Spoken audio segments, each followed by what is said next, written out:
Hey guys, welcome to my review of the Spyderco Slysz Bowie, or is it pronounced Slysz Bowie, or is it pronounced Slysz Bowie, whatever way you say it, there'll be someone who'll show up in the comments and tell you you're saying it wrong.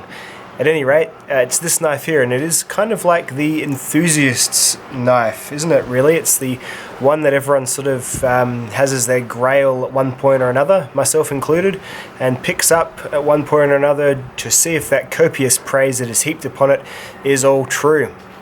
So I've had this knife for a couple of weeks now, and I've put it through a bunch of testing, and I'm ready to offer some conclusions from my point of view. So stand by as we get into the specs. First of all, nice pair of cold calculated photographs containing all the numerical information you need. So there we are. This is definitely a mid to, I guess, large-ish type EDC pocket knife. EDC would be the preferred use for it for a few reasons that I'll get into. That's it next to the Kaiser T1, a pretty commonly quoted good knife of 2017. This is next to another Slysz design, the Spidey Chef, and this is it next to another knife that's perhaps bent more towards actually working, the American Lawman. So, I use the term actually working. There's one reason that this knife may not ever be used for actually working. Not because it can't, it's actually a very well built, very robust knife.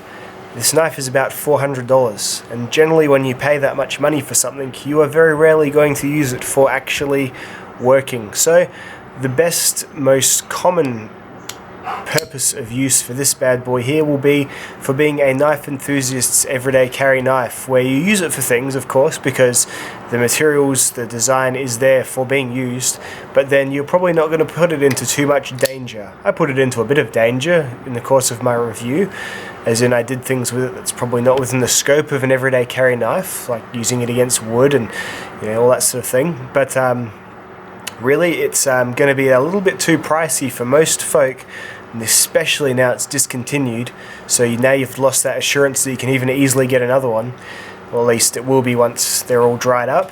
So yeah, that's probably the main thing to realize about this knife. Although it is definitely capable, there may be other more X-factory reasons why you won't find yourself ever wanting to use it a great deal. So there we are. But enough of the general artsy-fartsy pie-in-the-sky stuff. Let's talk about how the knife actually works. So the blade there is a full flat grind, very Spyderco blade made of CTSXHP steel, which is one of my favourite steels. When this knife was first envisioned, I believe it was probably one of the market-leading steels. Now it's probably been overtaken by a few of like the M390 family, as they've become more widely available in some of the higher numbered CPM steels, but it's still a very, very competent steel. It's a more stainless version of D2, which in my experience holds its edge for a bit longer, probably due to its powder metallurgy structure. And it's a tough steel. It's good for being used in pretty much all applications. Moderately stain resistant, depending on how it is finished. This knife here is finished very nicely. It has a reflective stonewash, so they've stonewashed it and then polished it in a way that is still sort of, reflective, which is cool. Usually stonewash is a very matte drab finish, but they've done really, really well here with the finish of this blade. In fact, the blade is finished, and I'm using finish in the other way in terms of fit and finished very well as well. It's got a nice crown spine there. The spider hole is actually slightly chamfered on this one too. Often these are rather sharp. Even in my Spidey Chef, which is also a Tai Chung Spyderco, I had to do the chamfering myself with some sandpaper, and I still haven't got it just right. It's still a little bit on the sharp side. This is all very nicely fit and finished. They've gone and given you a bit of a sharpening choil, and the sharpening choil, although they've given you that, they haven't done what other companies do and chicken out just after it anyway, and give you this little slight curve downwards that, say, Kaiser have done on this T1 here. Not that that's a particularly bad thing, definitely fixable, but yes. So yeah, they've done a very, very nice blade up for you. It's full flat, which means it'll slice very, very well, and it is rather thin. It's about 3.3 millimeters thin, I believe, but the specs will prove. It doesn't seem too thick at any rate, so it's about a little bit thicker than the Spidey Chef, just the tiniest bit, about the same as the Kaiser T1. Thins down a bit easier towards the point, and the American Lawman might, yeah, I think that might even increase the, or at least matches it, maybe increases the thickness just a little tiny bit. So yeah, it's a very nicely done blade, very, very nice indeed. The handle is the often quoted source of the high asking price. It's titanium, which I guess isn't the world's cheapest steel. Still not the world's most expensive steel either. But it is 3D machined, so that means that you can feel a curve going this way, which apparently A, uses more titanium, because I guess you need to have the block start at the thickest possible point at the very least, plus some, you know, a little bit extra, no doubt. And B, because, you know, you have to have a machine that goes this way as well as goes this way. So they often say that's one of the main reasons why this is a more expensive Spyderco. Yeah, I'm sure that's true, and I'm sure they're not completely fibbing to us, but does it add, you know, it's still made in Taiwan, and I mean, I know Taiwan's probably pays its workers a little more than China does, but yeah, it's not a huge amount nicer than, say, this Kaiser T1 handle, which has had some milling and, you know, cutting and abrasing and all that done on its titanium as well. So I don't know, I'll get into that later when I talk about value, I guess. So yeah, the handle, it is very comfortable though. It is to the knife's benefit that they've gone and done that. When you get this knife in hand, your hand wraps around it nicely, and the contours definitely fit the human hand well. You've got sort of quillions, parrot's beaks, whatever, at the back and front to make a good little guard system to fit all four knuckles in between those 2 points to give the knife a firm grip, especially for a metal-handled knife. Often metal-handled knives feel a little bit on the slick side. This one certainly don't. So very, very well done there by Spyderco. A very great handle design indeed. Also loving the Spyderco wire clip. There's this school of thought that once you start doing fancy knives, you need to start having fancy clips. I say that is BS. This is a completely fine looking clip. There is nothing non-fancy about that, I don't think, anyway. I mean, it's not like they've started giving us fancy pivot screws for every fancy knife, so why do clips have to be any different? Always go for practicality over, you know, vision with clips, you know? Say the American Lawman clip, I mean, it's fine, I guess, but you need to have a second one if you want to flip it over this way. Wire clip could almost go well on any knife. The Kaiser T1 has a pretty nice, you know, clip that's unique to this knife, but it doesn't go on that side, and just doesn't carry as deep or carry as well. It's the wire clip really does make a lot of good Spyderco knives really well carrying knives indeed. So that's another great thing on the handle. Another handle feature, I guess, is the clip. One not so great handle feature is this G10 backspacer. I don't like it at all. I got it out the box and I was instantly a bit like, doesn't feel that, you know, swanky. And really, this knife, you buy this knife because you want the swanky Spyderco, because there's plenty of other Spydercos that cut and perform just as well as this one, really. This one isn't, you know, outperforming a paramilitary tool or anything like that, really. The handle might be slightly more comfortable, slightly maybe if you have a certain type of hand. So really, you get the knife like this because you want the swanky stuff. Pocket clip doesn't need to be swanky. Practicality all the way. Backspacers aren't really a practical thing at all. They're just where you're given the chance to flourish a design. And to have gone with black G10, I don't know. They've put some jimping on it, which isn't really consequential because it's one of the least, you know, essential contact points of the knife, I find. I find most of the contact with me is done by this part and this part of my hand, and then the backs of these fingers here. It's not really even pushing, it's maybe pushing like 30% of that jimping into my hand when I squeeze it, so yeah, not particularly impressed with the black G10 backspacer. It doesn't feel in the right place on this knife. I reckon some like coloured aluminium standoffs would have been ideal rather than solid black G10. I'm sure there's a reasonable size aftermarket for this knife in fixing that as well, because I don't think I'd be the only one with that conclusion drawn. In terms of the mechanics of this knife, the pivot system is on bronze phosphor washers, but they must be done on very, very nice bronze phosphor washers because it's a very, very nice deploying knife.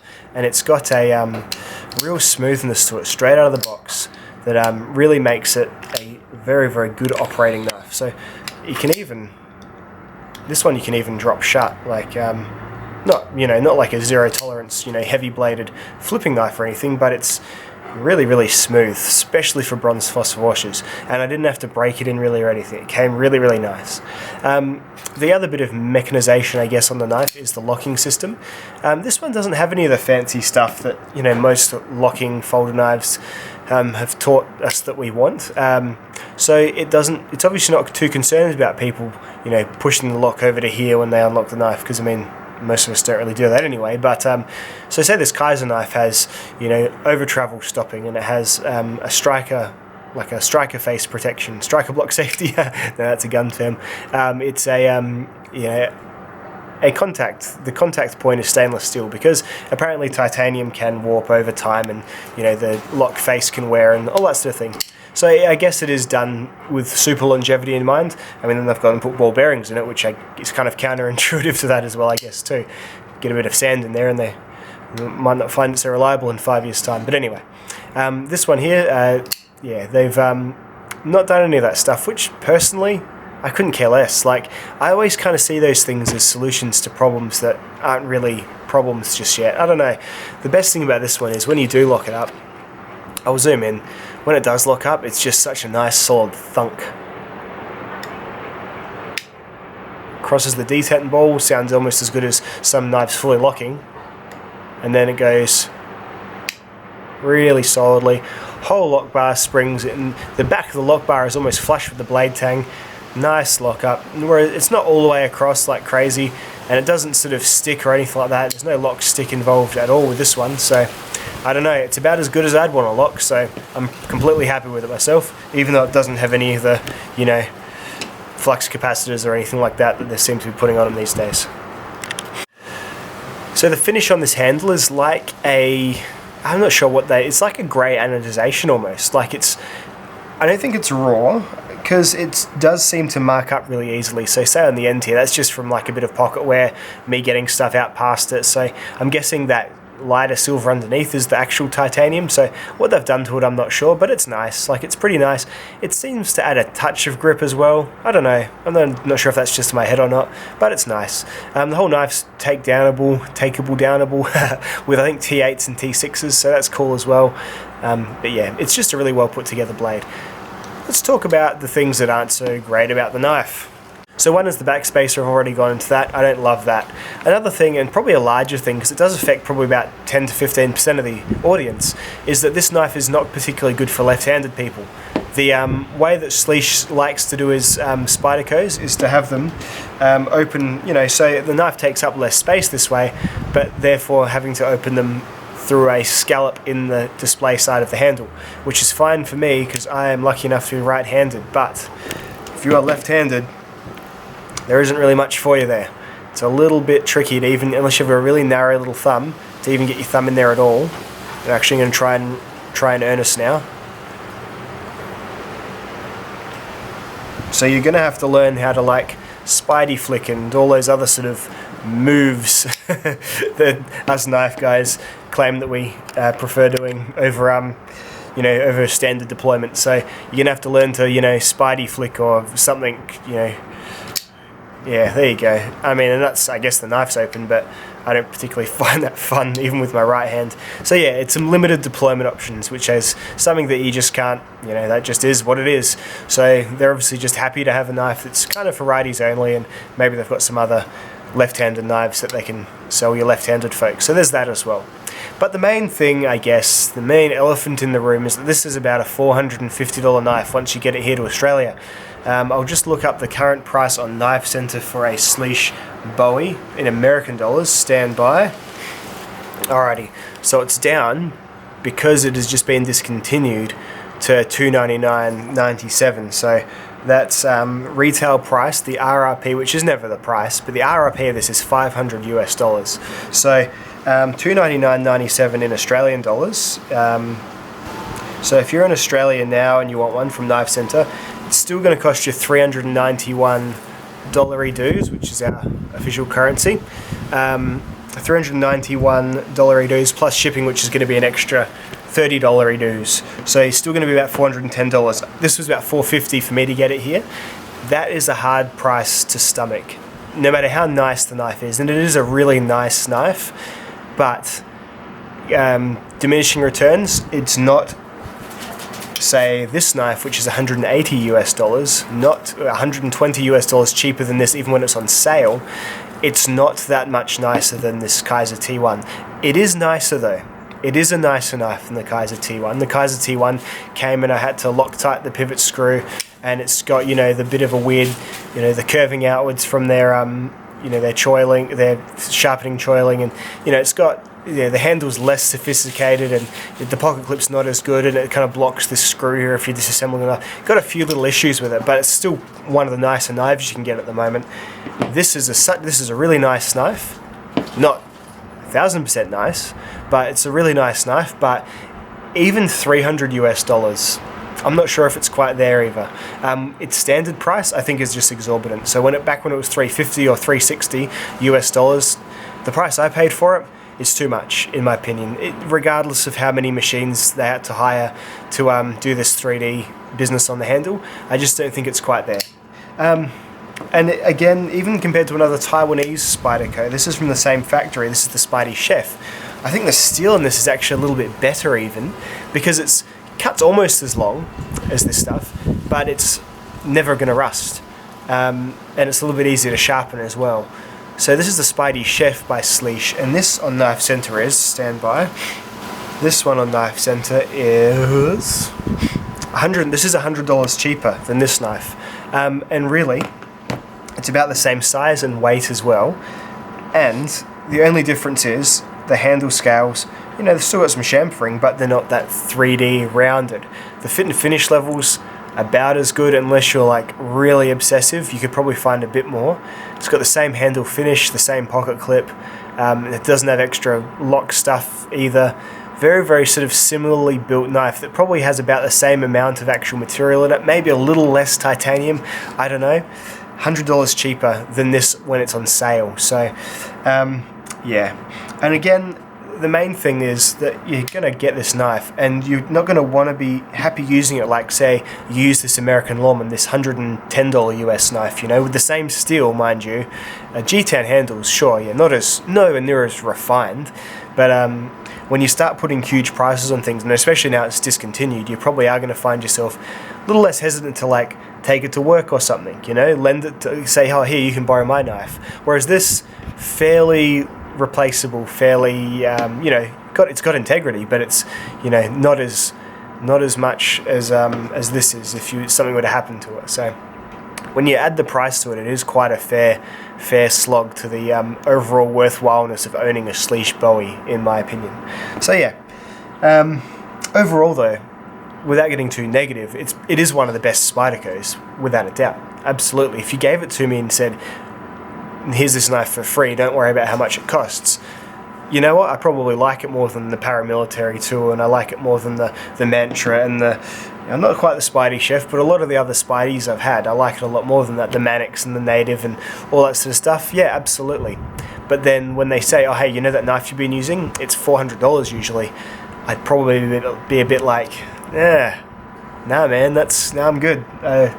I'll just get something that's like half the price and does about the same job, or, you know, a quarter of the price and does about the same job, or something that's half the price and just does a few things differently that you may or may not like a bit more or less, or whatever. So yeah, Slysz Bowie, it is very, very good, but I do not think it is $400 good. I think it's definitely up there, but just not quite there, and especially now it's discontinued. I don't know, I think if you got it, as a collector, you'd be really, really happy. But I reckon once you start using it and making the blade look like this, which you'll clean off, of course, eventually, but once you start using it, you'll probably start to feel a little bit of a funny feeling about all that money that's actually in your hand and what you're doing with it. Alright guys, I'll see you in the next video. Bye now.